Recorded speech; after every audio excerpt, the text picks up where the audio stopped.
மீட்டுகிறாய் அடி நெஞ்சில் இல்ல இது ஆக்சுவலி அவார்ட் நீங்க வாங்குறீங்க அப்படிங்கறத அச்சீவ் பண்ணி அவார்ட் வாங்குறது ரொம்ப ஸ்பெஷலான ஒரு மூமெண்ட். ஸோ அந்த ஒரு ஸ்பெஷல் மூமெண்ட்ல உங்களுக்கு ரொம்ப பிடிச்சவங்க க்ளோஸ் டு த ஹார்ட்டா இருக்கவங்க அது வந்து லைவா இருந்தா நாங்க கூப்பிட்டுருப்போம் ஸ்டேஜ்லேயே இல்லை அப்படின்றதுனால அட்லீஸ்ட் இது வந்து உங்களை ஹாப்பி ஆகும் அப்படின்றதுக்காக தான் வந்து நாங்க இந்த ஒரு பிக்சர் ப்ரெசென்ட் பண்ணிருக்காங்க. ஸ்பெஷலா பிஹைண்ட் வுட்ஸ் டீம் சார்பா இந்த கிஃப்ட் வந்து உங்களுக்கு கொடுத்துருக்காங்க. ஸோ உங்களுக்கு ஏதாவது ஷேர் பண்ணணும் ஆசைப்பட்டீங்கன்னா நீங்க ஷேர் பண்ணலாம். Thank you behind Woods, thank you. ஏன்னா இது ரொம்ப ஸ்பெஷலாக இருக்கும் எனக்கு எப்போவுமே. தேங்க்யூ. நான் மிஸ் பண்ணது தான் நீங்கள் கொடுத்துருக்கீங்க. தேங்க்யூ. தேங்க்யூ.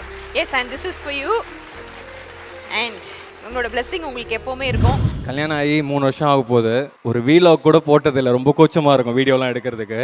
ஆனால் இந்த வருஷம் most popular couple on television கிடச்சிருக்கு. அண்ட் தெரில என்ன பண்ணியிருக்கோன்னு, பட் அந்த லவ் அண்ட் சப்போர்ட் நீங்கள் எல்லாருமே கொடுத்ததுக்கு நிச்சயமாக திரும்ப ஏதாவது பண்ணணும்.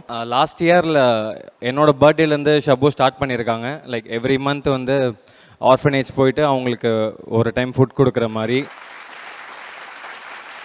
ஸோ அதை அப்படியே நாங்கள் கண்டினியூ பண்ணோம் அப்படின்னு நினைக்கிறோம். ஸோ எங்களால் முடிஞ்சது திருப்பி கொஞ்சமாவது பண்ணோம் இல்லையா சொசைட்டிக்கு. இயற்கையோட அருளால் பார்த்திங்கன்னா ஒரு மூவி ஆஃபர் வந்திருக்கு 2 பேருக்குமே சேர்ந்து பண்ணுற மாதிரி.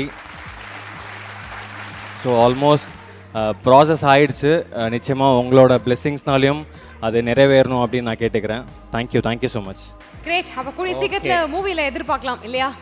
ஸோ 2 பேரோட காம்பினேஷனில் அதான் ப்ராசஸ் போயிட்டுருக்கு, டாக்ஸ் போயிட்டுருக்கு. அது அப்படியே நடந்துரும். மேனிஃபெஸ்ட் பண்ணால் சூப்பராக நடந்துரும். All the very best. அட்வான்ஸாகவே நான் உங்களுக்கு அந்த வாழ்த்துக்கள் சொல்றேன். அது ரூமர் தான். நீங்க கூட சீக்கிரமா குட்டி ஷபு லான்ச் பண்றோம் அப்படின்னு சொல்லிட்டு நிறைய கேப்ஷன்ஸ். ஆமா, அது ஒரு ரூமரா வந்து அவங்க பிரெக்னன்ட்டா இருக்காங்க, அதனால தான் சீரியல்ல இருந்து பிரேக் எடுக்கறாங்க, அதனால அவங்க நடிக்க மாட்டாங்க, இனிமே அவங்க நடிக்காம எப்படி இருக்கும் அப்படி சொல்லி இத முதல்லயே நீ கேட்டிருக்கலாம். அப்படிதான் வருது. இப்ப சார் சொன்னாரு படங்கள்ல வந்து அவங்க ஃபோக்கஸ் அந்த மேபி அதுவாக தான் இருக்கலாம் அப்படின்னு சொல்லி நான் நினைச்சேன். கண்டிப்பாக அது நடக்கும்போது ரொம்ப சந்தோஷமாக நாங்களே சொல்லுவோம். ஏன்னா வேறு யார்கிட்ட நாங்கள் சொல்லுவோம். கண்டிப்பாக நமக்கு லவ் கொடுக்குறவங்கக்கிட்ட தான் சொல்ல முடியும். குட்டி ஷபு இல்லை, குட்டி ஆரியன் வரணும் தான் என்னோட ஆசை.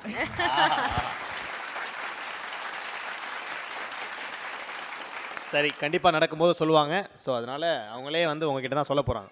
ஓகே, ஸோ உங்களுக்காக எல்இடியில் ஒரு சூப்பரான பிக்சர் ஒன்று நாங்கள் தேடி கண்டுபிடிச்சு எடுத்து வச்சிருக்கோம். அது பார்த்துடலாமா? Picture please.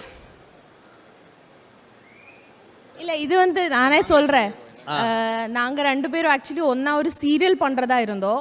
பட் அது ஏதோ காரணத்தினால பண்ண முடியல, ட்ராப் ஆச்சு. அதோட ஃபோட்டோ தான் இது, பூஜைக்கு எடுத்த ஃபோட்டோ. பூஜை போட்ட அன்றைக்கி எடுத்த ஃபோட்டோ அது. ஆமாம், அது பண்ண போகிறோன்னு ரொம்ப சந்தோஷமாக அன்றைக்கி அந்த ஃபோட்டோ எடுத்து போட்டோம். பட் அது சில காரணங்களால பண்ண முடியாமல் போயிடுச்சு.